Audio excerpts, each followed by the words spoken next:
Firefighters are thought of as heroes, spending time fighting fires and saving lives. But in Hillsborough County, about 5% of the firefighters are spending time on working for their union, including campaigning for county commissioners they believe will give them favorable contracts. Does that concern you? Firefighters need to be in their stations with their staff. But that's not the case for Union President Derek Ryan, who is paid more than $100,000 in salary and benefits from taxpayers as a firefighter. But Ryan hasn't worked as a firefighter in more than 2 years. Instead, he works full-time as union president on your dime. Derek, hey, tell me, how do the taxpayers benefit when you are... That's all we could get from Ryan, who's spending his time campaigning for commissioners, working to get more benefits, higher pay, and a contract that doesn't require him to work as a firefighter or even go into a station. We went to county commission to ask, how can this be? Had no knowledge that he was not going into a station. All of the commissioners, you guys voted for a contract that allows him to not be in a fire station at all, do 24/7 union business. It doesn't demonstrate good leadership on his part to interpret his contract that way. But Commissioner Al Higginbotham is wrong. There's no interpretation. The commissioners, some of whom were helped by the union, voted for the contract. Motion carried 7-0. And the contract allows Ryan to shed his firefighter duties and work for the union on his own schedule every day. Administrator Mike Merrill never mentioned that before the vote. No commissioner asked me the question. If they had, I would have certainly informed them. And Merrill also didn't explain how the contract further puts the taxpayers on the hook for union business. Hillsborough firefighters are permitted to take what's called union leave. Then another firefighter fills in, getting overtime at a rate of time and a half.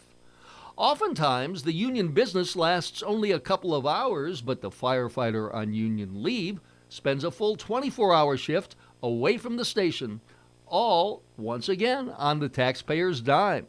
If they're doing that in violation of contract, then we should be taking some sort of disciplinary action. If you have records of it, a county attorney's office could go through it and say yea or nay. Not only do we have the records, so does the county. In fact, that's where we got these records. And they show Union Vice President Kenny Forward took 852 hours of union leave last year. That's 18 weeks away from the job. And the other union officers each took an extra 12 weeks away from their shifts. All on your dime. Welcome to the North Tampa Little League baseball practice, where coaches are diligently working to get the field in shape for the kids. That is not right. And if that's the way that we're playing the game, then the rules need to be changed. Hillsborough Commissioner Victor Christ isn't talking about the game on the field, but the game the firefighter union appears to be playing with taxpayer dollars. 10 Investigates found Captain Jay O'Driscoll coaching his son's Little League team while on the clock. Regardless what you call it, it doesn't smell right. It may not pass the smell test, but under the union contract, firefighters are getting paid for what's called union leave. They get paid as much as 24 hours to do union business, even if they don't need that much time, and in this case, coaching a Little League game, all on the taxpayer's dime. I need my firefighters on their A game anytime that they're at them fire stations.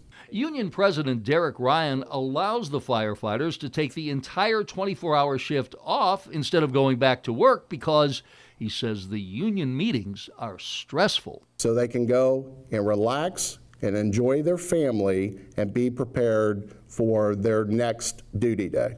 But there's a cost to the county for allowing union members to relax while the clock is ticking. 10 Investigates uncovered the $668,000 budgeted for union leave over the past 5 years actually cost taxpayers almost $850,000.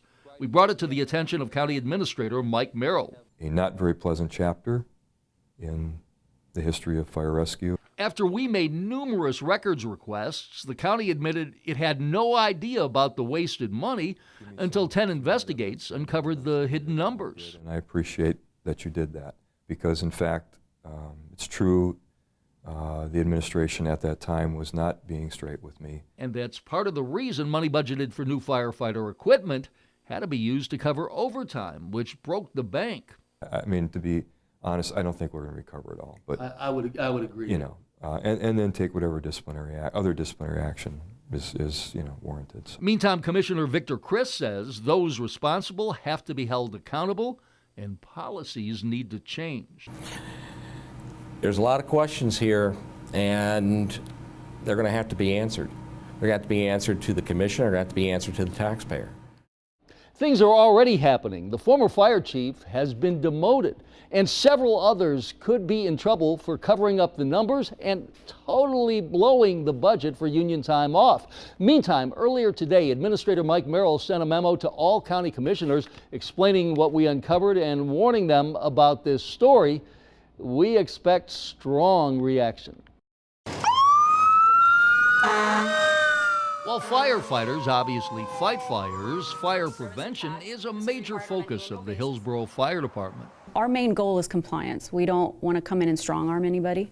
However, Hillsborough Fire Marshal Tammy Zerla says it is imperative that homes and businesses like Galaxy International, a granite company, meet fire code. They came here and they told me how big of a deal it was for me to be in compliance. But 10 Investigates uncovered the Hillsborough Fire Department doesn't play by its own rules. We found 40 of 42 stations didn't meet fire code, with more than 380 violations, some dating back to 2009. It must have been like a, how could this be moment. It was a how could this be moment. Zerla was promoted to fire marshal just this past year. We check to make sure it's easily opened. And found violations, including fire alarm deficiencies, stations without fire sprinklers, problems with smoke alarms, bunk rooms with no secondary means of escape. And I'm not exaggerating when I say some of the issues you found could put firefighters in danger if there was an incident. Well, the codes are put in place based on loss of life and property, so they're in there for a reason. It wasn't until this story came out that I knew the magnitude of the issues. That had never been brought to my attention in a comprehensive manner. Former Chief Ron Rogers, who was demoted in April following 10 Investigates reports about inefficiencies in the department, had been in charge for the past 4 years. How could you not be aware of it? The previous fire marshal had never brought this to my attention. But 10 Investigates has learned that the former fire chief could have extinguished this firestorm years ago. This memo shows that the head of the safety committee brought the issue to the attention of the former chief in 2011, but nothing was done. They weren't looking at things like fire safety. That was never brought to me by the safety committee. But this memo indicates Rogers was told about code problems, which could still be exposing Hillsborough firefighters to hazardous incidents, as 30% of the stations are not fully compliant with sprinkler systems. But for business owner Ryan Weathers, who is being fined $250 a day for code violations, now totaling to more than $10,000, it is the height of hypocrisy. If you're going to make a rule and everybody else has got to live by it, then whoever made the rules got to live by it as well. The department is giving the stations until January to come into compliance.